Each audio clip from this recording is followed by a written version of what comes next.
بسم اللہ الرحمن الرحیم ایاک نعبد و ایاک نستعین۔ میں آج اپنے ان سارے پاکستانیوں کا شکریہ ادا کرنا چاہتا ہوں کہ جو آج سڑکوں پہ نکلے، جنہوں نے مظاہرے کیے، پروٹیسٹ کیا، ایک الیکشن کمشنر کے ایک جانبدار فیصلے، ایک سازش کا حصہ بن کے، ایک مافیا کا حصہ بن کے اس نے جو فیصلہ کیا آج، اور جس کی وجہ سے میری قوم سڑکوں پہ نکلی، میں سب کا شکریہ ادا کرنا چاہتا ہوں۔ پہلے تو میں اپنی قوم کے سامنے یہ رکھنا چاہتا ہوں یہ کیا فیصلہ ہے، یعنی یہ توشہ خانہ کیا چیز ہے۔ توشہ خانہ وہ ہے کہ جب ملک کا پرائم منسٹر، اس کے وزیر، اس کے آرمی چیف، ان کو جب پریزنٹس ملتے ہیں، جب وہ اقتدار میں ہوتے ہیں، تو جب ان کو تحفے ملتے ہیں، تو یہ جو سارے تحفے ہیں یہ جاتے ہیں توشہ خانہ کے اندر۔ ایک پورا ریکارڈ ادھر قائم کیا جاتا ہے۔ اس توشہ خانہ سے ایک قانون کے تحت آپ فیصلہ کر سکتے ہیں کہ میں ایک آدھی قیمت، ہمارے دور میں آدھی قیمت ہم دے کے ہم وہ خرید سکتے ہیں وہاں سے۔ سارا ریکارڈ اس کا ہے پڑا ہوا ہے توشہ خانہ میں۔ تو یہ جو کیس اس نے کیا ہے، یہ جو کیس کے اوپر فیصلہ دیا ہے، میں آپ ساری قوم کے سامنے اب یہ کہنا چاہتا ہوں کہ جب بھی، اور انشاءاللہ ہم اب جا رہے ہیں عدالت میں آج سب کے سامنے کہنا چاہتا ہوں کہ یہ عدالت کے اندر کیس جائے گا اور اس میں ایک چیز غیر قانونی نہیں نکلے گی، کیونکہ سارا ریکارڈ اویلیبل ہے۔ اور جنہوں نے قانون توڑا ہے، توشہ خانہ کا قانون کس نے توڑا ہے؟ آصف زرداری نے اور نواز شریف نے۔ کیسے توڑا ہے؟ انہوں نے 4 مہنگی گاڑیاں اس توشہ خانہ سے نکالی ہے۔ قانون یہ کہتا ہے کہ آپ گاڑیاں نہیں نکال سکتے، مجھے بھی ملی تھی۔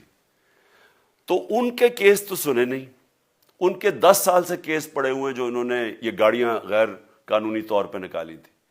اور وہ جو کہ سارے میرے وکیل نے آج قوم کے سامنے بتایا کہ سارا ریکارڈ اویلیبل ہے، اس کے اوپر اس نے یہ فیصلہ کیا۔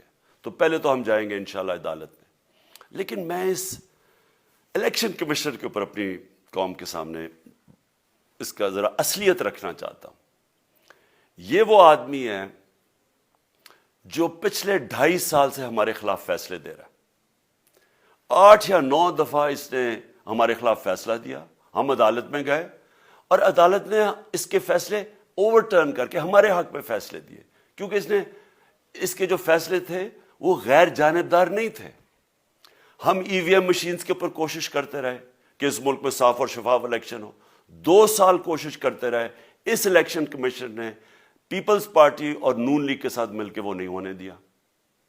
ہم نے عدالت میں گئے کہ جو سینٹ کے اندر پیسہ چلتا ہے، سینٹ کے الیکشنز کے اندر، کہ وہ ووٹ ویریفائبل ہونی چاہیے، یعنی لوگوں کو پتہ ہونا چاہیے کہ آپ کے ایم پی کدھر ووٹ ڈال رہے ہیں۔ ہم سپریم کورٹ میں گئے، سپریم کورٹ میں اجازت دے دی کہ ووٹ ویریفائبل ہونی چاہیے، اس نے روک دی۔ اس کے بعد یوسف رضا گیلانی کا بیٹا پیسے دیتے ہوئے پکڑا گیا ووٹ خریدتے ہوئے، اس نے کوئی ایکشن نہیں لیا۔ یہ اس نے جب ہمارا یہ ابھی جو آڈیو لیکس ہوئی ہے، اس کے اندر کیا چیز آئی ہے سامنے؟ آڈیو لیکس میں یہ سامنے آئی کہ نون لیگ کے ساتھ بیٹھ کے یہ فیصلے کر رہا تھا کہ کون سے حلقے ہمارے کمزور ہیں اور کدھر پی ڈی ایم کی ووٹ جو تھی ہمارے حلقوں سے دگنی تھی۔ اس نے ان کے ساتھ بیٹھ کے فیصلے کیے۔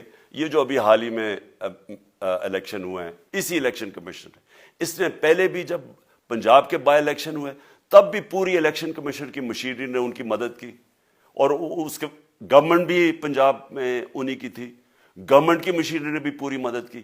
اس کے باوجود دونوں دفعہ یہ الیکشن ہار گئے، اور الیکشن اس لیے ہارے کہ پاکستان کی قوم ان کو ریجیکٹ کر بیٹھی ہے، اور اللہ کا شکر ادا کرتا ہوں ہمارے ساتھ کھڑی ہے۔ جب ہماری گورنمنٹ گئی تب سے یہ مافیا کوشش کر رہا ہے کہ تحریک انصاف کو ختم کرنے کی۔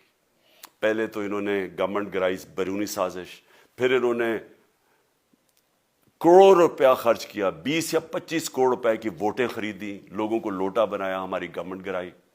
اس کے بعد جب ہم نے مظاہرہ کیا، پرامن مظاہرہ، آئین اور قانون میں رہتے ہوئے، ہمیں آئین اجازت دیتا ہے پرامن احتجاج کرنے کی، ہم نے پرامن احتجاج کرنا تھا۔ انہوں نے جس طرح ایک بیرونی جو آج بھی وہ سائفر اویلیبل ہے جس میں واضح ہے کہ ان کو باہر سے مل کے انہوں نے ایک گورنمنٹ گرائی تھی. سب کو پتہ ہے سندھ ہاؤس میں 20-25 کروڑ روپیہ چلا اور گورنمنٹ انہوں نے گرائی. اس کے اوپر مظاہرہ ہم نے کیا 25 مئی کو. انہوں نے جس طرح کا ظلم و تشدد کیا ہمارے اوپر پاکستان کی تاریخ میں ایسے کبھی نہیں ہوا. عورتوں بچوں کے اوپر دیکھ رہے ہیں فیملیز, انہوں نے شیلنگ کی, گھروں میں گھس گئے رات میں, جو پنجاب پولیس کو انہوں نے استعمال کیا, اور انہوں نے سمجھا کہ پارٹی کراش ہو جائے گی. پھر بھی نہیں ہوئی. پنجاب کے بائی الیکشن ہار گئے. پھر انہوں نے میرے اوپر کیسز کرنے شروع کر دیے. کبھی عدالت میں ایک کیس ہوتا, کوئی 24 FIR ہے میرے اوپر. دہشت گردی کا میرے پہ کیس کر دیا. کیا کیس تھا؟ ساری دنیا میں رپورٹ ہوا وہ کیس. کیس کیا ہے کہ عمران خان کہہ رہا ہے کہ ریمانڈ پہ بھیجنے کے لیے ایک جس کے اوپر تشدد ہوا ہے, کسٹوڈیل ٹارچر ہوئی ہے شہباز گل کو, کہ ہم قانونی کارروائی کریں گے, اس کے اوپر دہشت گردی کا کیس کر دیا.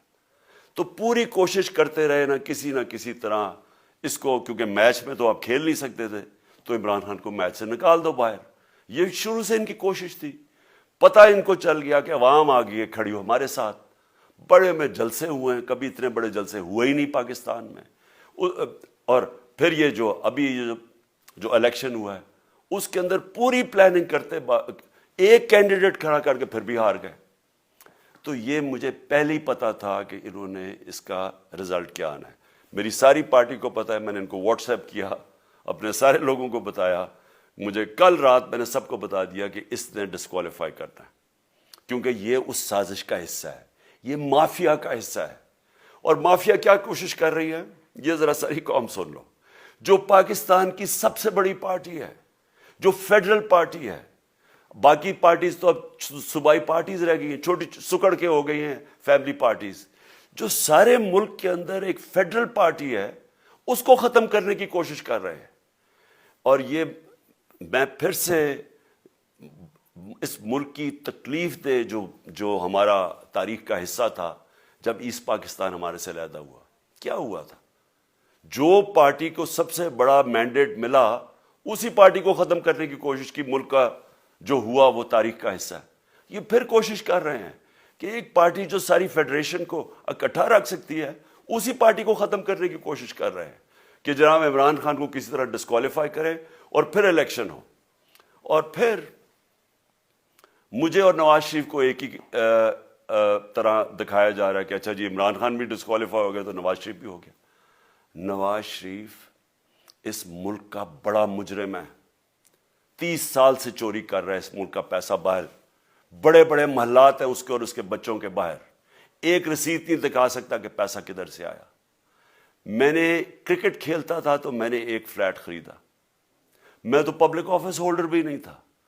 34-35 سال پہلے میں نے فلیٹ خریدا جب کرکٹ کھیلتا تھا. اس کے باوجود میں نے 8 مہینے عدالت کے اندر ایک ایک رسید بتائی کہ مجھے کدھر سے انکم آئی, کدھر سے آمدنی آئی, اور باہر سے حلال کے پیسے کی جو میں نے جو خرچہ جو خریدا فلیٹ, اس کو جب بیچا بینک کے تھرو پاکستان میں پیسہ لے کے آیا, اپنے ملک میں پیسہ لے کے آیا. اس کی بھی منی ٹریل تھی. عدالت نے مجھے صادق اور امین کہا, اور مجھے مقابلہ اس آدمی سے کر رہے ہیں جو اربوں روپے کی پراپرٹیز لے کے بیٹھا ہوا ہے. کبھی کوئی جھوٹ بولتا ہے کہ جی مجھے قطری کھاد کے جی قطری نے پیسے دے دیے, کبھی وہ کہتا ہے یہ ہیں وہ ذرائع, وہ فیل ہو جاتا ہے. وہ بیٹی کہتی ہے میرے لندن تو چھوڑو پاکستان میں کوئی پراپرٹی نہیں ہے, اور پھر پراپرٹی نکلا. یعنی جو بتا ہی نہیں سکتے کہ اس ملک سے باہر اربوں روپے کی پراپرٹیز ہے, اور اس کو اور میرے ساتھ کر رہے ہیں کہ جی آپ دونوں ڈسکوالیفائی ہو گئے. اور جو سب سے شرمناک چیز کیا ہے کہ جس آدمی کی ساری پراپرٹی سب پاکستان سب ڈکلیئرڈ اپنے نام پہ, اس کو ڈسکوالیفائی کر رہے ہیں, اور یعنی میچ سے باہر رکھنے کی کوشش کر رہے ہیں. اور کن کو اس ملک میں بچایا جا رہا ہے؟ اس ملک کے بڑے بڑے مجرم جن کے اوپر اربوں روپے کے کیسز ہیں, وہ آ کے پہلے تو ان کو سازش کے تحت ملک پہ بٹھایا جاتا ہے, پھر وہ قانون اسمبلی میں بیٹھ کے نیب کا قانون چینج کرتے ہیں اور 1100 ارب روپے اپنا معاف کروا لیتے ہیں. قوم جب نیچے پسی ہوئی ہے آج مہنگائی میں, بے روزگاری میں, 6 مہینے میں انہوں نے ملک کدھر سے کدھر پہنچا دیا ہے.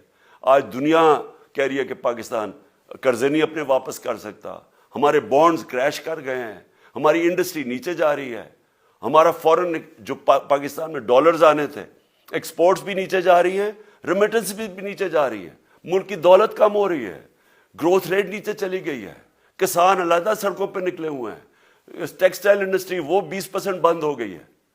6 مہینے میں وہ پاکستان کو یہاں لے کے آئے ہیں اور اپنے صرف پیسے بچا رہے ہیں, صرف آ کے اپنی چوری بچا رہے ہیں. اور جو آدمی 26 سال سے سٹرگل کر رہے ہیں اس ملک میں, قانون کی بالادستی ہو, انصاف ہو, احتساب ہو, اس کے اوپر کیسز کر رہے ہیں اس طرح کے, صرف اور صرف میرا منہ بند کرنے کے لیے. میں آج اپنی ساری قوم کے سامنے یہ آپ سب کے سامنے یہ وعدہ کرتا ہوں کہ میری جتنی بھی زندگی ہے وہ ان چوروں کا مقابلہ کرنے کے لیے. میں اس کو سیاست نہیں سمجھتا, میں اس کو جہاد سمجھتا ہوں. یہ جو مافیا بیٹھا ہوا ہے جس کا یہ حصہ ہے یہ الیکشن کمشنر, میں جب تک زندہ ہوں میں ان کا مقابلہ کروں گا. میں اپنے سارے آج جو پروٹیسٹرز بیٹھے ہیں, میں آپ سب کو آج پہلے تو شکریہ ادا کرتا ہوں. اب میں کہتا ہوں کہ اب آپ پروٹیسٹ ختم کر دیں. آج آپ پروٹیسٹ اب ختم کر دیں, کیونکہ لوگ اس وقت مشکل میں ہیں اور میں نہیں چاہتا کہ میری قوم مشکل میں ہو. لیکن آپ سب تیاری کریں. میں نے کہا تھا مہینے کے اینڈ میں لانگ مارچ کروں گا, اور میں پوری طرح انشاءاللہ اس ملک کی تاریخ کی یہ سب سے بڑا پروٹیسٹ ہوگا. اور یہ صرف لانگ مارچ پہ ختم نہیں ہوگا, یہ میری حقیقی آزادی کی تحریک چلتی رہے گی جب تک اس ملک کے اندر قانون کی بالادستی قائم نہیں ہوگی. اس طرح کے چور, اس طرح کے ڈاکو, اس طرح کے مافیا, اس طرح کا یہ کرپٹ الیکشن کمشنر, جب تک یہ بیٹھے ہیں میری یہ تحریک چلے گی. اور میں اپنی ساری قوم کو آج کہہ رہا ہوں کہ یہ ملک ایک فیصلہ کن موڑ پہ ہے.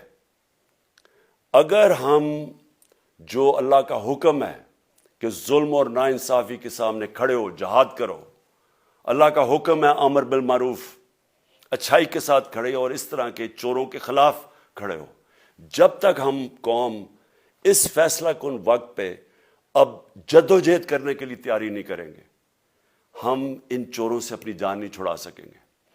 جہاد اللہ نے ہمارے پہ فرض اس لیے کیا ہے کہ جب ہم ظلم کا مقابلہ کرتے ہیں اپنی بہتری کرتے ہیں, ظلم کم ہو جاتا ہے. جب ہم اس طرح کی ناانصافی اور ظلم کے سامنے سر جھکاتے ہیں ہماری معاشرہ تباہ ہو جاتا ہے. جب معاشرہ اچھے اور برے کی تمیز ختم کرتا ہے, یہ چور جا کے ملک کا فیصلہ کرتے ہیں, وہ معاشرہ کو تباہ کر دیتے ہیں. ہم آج اس فیصلہ کن وقت پہ کھڑے ہیں. میں آپ کو کال دوں گا, پھر سے میں آپ کو کہوں, اور انشاءاللہ اس ملک کی تاریخ کی یہ سب سے بڑا مظاہرہ ہوگا, یہ سب سے بڑی پروٹیسٹ موومنٹ ہوگی, اور یہ رکے گی نہیں. اب یہ جب تک ہم اس ملک کو حقیقی طور پہ آزاد نہیں کرتے, یہ میری پروٹیسٹ موومنٹ اب چلتی رہے گی. پاکستان زندہ باد.